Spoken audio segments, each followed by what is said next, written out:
Hello guys, അപ്പം ഞാൻ അമ്മയുടെ കൂടെ ആശുപത്രി വന്നേക്കോ കേട്ടോ. മീൻസ് പനിക്കൊന്നും അല്ല ഗൈസ്, അമ്മ നേഴ്സായതുകൊണ്ട് അമ്മയുടെ ഡ്യൂട്ടി കഴിഞ്ഞിട്ട് നമുക്ക് നേരെ സ്കൂൾ ഷോപ്പിങ്ങിന് പോകാമെന്ന് വിചാരിച്ചിട്ടാണ് അമ്മയുടെ കൂടെ വന്നത്. ഇത് കണ്ടില്ലേ ഗൈസ്, ആശുപത്രിയാണിത്.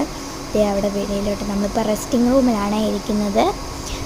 അവിടെ ഒരു കുഞ്ഞു മിറർ ഉണ്ടായിരുന്നു, അപ്പോൾ അതിൽ കൂടെ ഞാൻ വീഡിയോ ഒക്കെ എടുത്ത് കേട്ടോ ഗൈസ്. അപ്പം ഇതാണ് നമ്മൾ ആ വെളിയിലോട്ട് ഇറങ്ങിയ സ്ഥലം. അപ്പം ഞാൻ കുറച്ച് സ്നാക്സൊക്കെ അമ്മയെ കൊണ്ട് മേടിപ്പിച്ചിട്ടുണ്ടായിരുന്നു. അതും കഴിച്ചുകൊണ്ട് ഫോണും കണ്ടുകൊണ്ടാണ് കേട്ടോ ഇരിക്കുന്നത്. അപ്പം പിന്നെ വലിയ ബോറടിയൊന്നും ഇല്ല. പിന്നെ അങ്ങോട്ടൊക്കെ ഇറങ്ങി ചെല്ലും കേട്ടോ അമ്മ എന്തൊക്കെ ചെയ്യുന്നത്. പിന്നെ നമ്മുടെ ഇത് ആൻറ്റിയാണ് ചായയൊക്കെ ഇട്ട് തരുന്നൊരു ആൻറ്റി ഉണ്ട് കേട്ടോ. ആൻറ്റി നമുക്ക് ഇവിടെ തന്നെ ചായ ഇട്ടൊക്കെ തരും കേട്ടോ. എനിക്ക് ചായ പിന്നെ വേണ്ടാത്തതുകൊണ്ട് അവൻ ചോദിച്ചിട്ട് നെല്ലിന് ചുമ്മാ ഉള്ളതെടുത്താണ് ഞാൻ.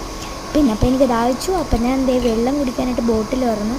അപ്പോൾ ആൻറ്റി എന്നോട് ചോദിച്ച് ചായ വേണമെന്ന് ഗൈസ്. അപ്പോൾ ഞാൻ പറഞ്ഞു ചായ വേണ്ട ആൻറ്റി എന്ന് പറഞ്ഞു. പിന്നെ വെള്ളമൊക്കെ കുടിച്ച് ഇരിക്കുവാണ് ഗൈസ്. ചൂടൊന്നുമില്ല കേട്ടോ ഗൈസ്, നല്ല തണുപ്പുണ്ട് ഇവിടെ. അതുകൊണ്ട് പിന്നെ കുഴപ്പമൊന്നുമില്ല ഗൈസ്, നമ്മൾ അടിപൊളിയായിട്ടൊക്കെ ഇരിക്കുവാണ്. അങ്ങനെ കുറച്ച് ഇപ്പം സമയം 10-18 കേട്ടോ. പിന്നെ ഞാൻ ആൻറ്റിയായിട്ട് ഇങ്ങനെ ചുമ്മാ എടുത്ത് ഇതൊക്കെ എടുക്കുകയാണ് ഗൈസ്. ആൻറ്റി എന്നോട് ഏതാണ്ടൊക്കെ ചോദിക്കുകയാണ്, ഞാൻ വ്ലോഗ് എടുക്കുവാന്നൊക്കെ പറഞ്ഞിട്ടുണ്ട്. പിന്നെ ഞാൻ ആൻറ്റിയത് എന്താ ചെയ്യുന്നത് നോക്കിയിട്ടും പിന്നെ ആൻറ്റി ആ ചായ ആറ്റുന്നു. പിന്നെ പഞ്ചാര ഇല്ലാതെ ആൻറ്റി എന്തോ പറയുന്നു. അതൊക്കെ കണ്ട് അതൊക്കെ നോക്കി എടുത്തു ഗൈസ്. ഇത് കണ്ടില്ലേ. അപ്പോൾ ഇന്നേക്ക് ഇത്രയുള്ള ലവ് യു ആൻഡ് ബൈ.